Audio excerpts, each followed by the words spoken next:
Welcome back to the channel. Thank you guys for hanging with me on this Tuesday. And if you've went out of your way to like, comment, or subscribe, thank you. All right, so we can flip all year, and there's some times a year where you don't necessarily want to be messing with your bait a whole lot, and then there's times a year where you should be. And I think when you get into the springtime, I'm not really looking for fish that are going to be hard to catch. So I don't want to tinker with my bait a whole lot. If they're not biting, the simplest, most basic approach that I'm going to give them, I'm going to go look for fish somewhere else. That's kind of the luxury of the early springtime, is that bass aren't typically hard to catch. As long as you're around them, you should be able to catch them. So when that water is in that high 40s to low 50s, I'm all about a finesse jig. As the water warms up a little bit into that mid 50s where bass really start to bite, they really start to make a push shallow, that's when I like my full-size jig. And if the fish won't bite that, I just won't fish that way. So as we get further into the year, you don't necessarily have that luxury. So as we move into July, if they won't bite my 3/8 ounce jig, I don't have a whole lot of other options, because the bass aren't grouped up like they are in the spring where they're feeding. They're pretty easy to find.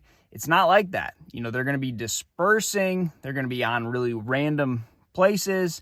And, you know, the biggest difference that I've seen, like in the pre-spawn or anytime in the spring, really, it's kind of textbook. Even like last month or the little bit of June that we've had so far, the fishing's pretty textbook. You get around some contours, you get around the right type of, you know, bottom. If it's, you know, a ledge or a creek channel or something like that, bass are going to be around that type of stuff.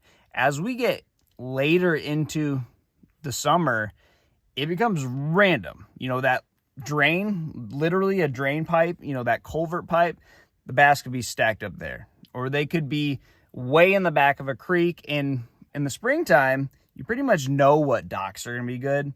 When you get into the month of July, any dock on your lake could have fish on it. There's really not saying that any dock may not have fish on it, because they really do. Even the ones that are in 2 feet of water, way in the back of a creek, nowhere near a creek channel, those can sometimes be the best ones once you get into the dog days of summer. So for that reason, it's important to change your baits up, flip different things. I've caught a lot of bass this month flipping a 1 ounce jig, not just in deep grass, but also under docks.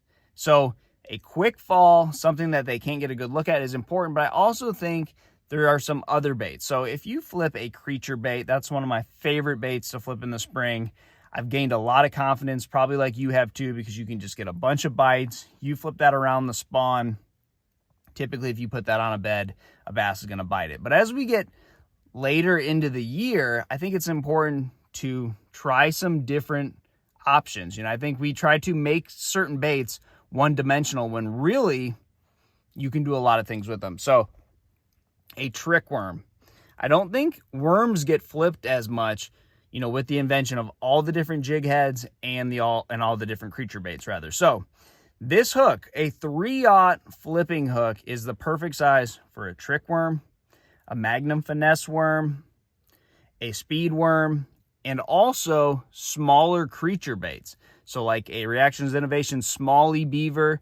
A lot of companies make really small, compact flipping baits.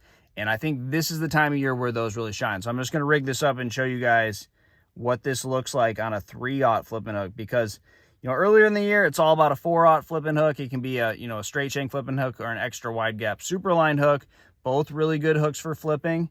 But this time of year, I really like to keep this 3/0 on there, so I can just switch back and forth from flipping a trick worm or then go to that smaller, compact creature bait. And the cool thing about this is those bigger, more dense creature baits, you may need a 5/16 to a 1/2 ounce to get the bait to fall a certain way.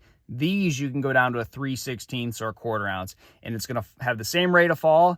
And then this long, slender profile is going to stay in the strike zone longer. So a fastball, sometimes your best bet, but also a hanging curve is one that the fish can really see. And that's what you're going to get with a longer profile like this. And I think a lot of people aren't doing this. I think we flip a jig, we flip a creature bait, and if that's not working, we go do something else. I think a lot of fish are going to be on these places, and this is a bait that you can cover water with and fish quickly. So don't forget about flipping a worm as we get later into the summer. The bass can be anywhere, and it can be fun to fish this time of year. So try that. Good luck to you guys, and I'll see you on the water.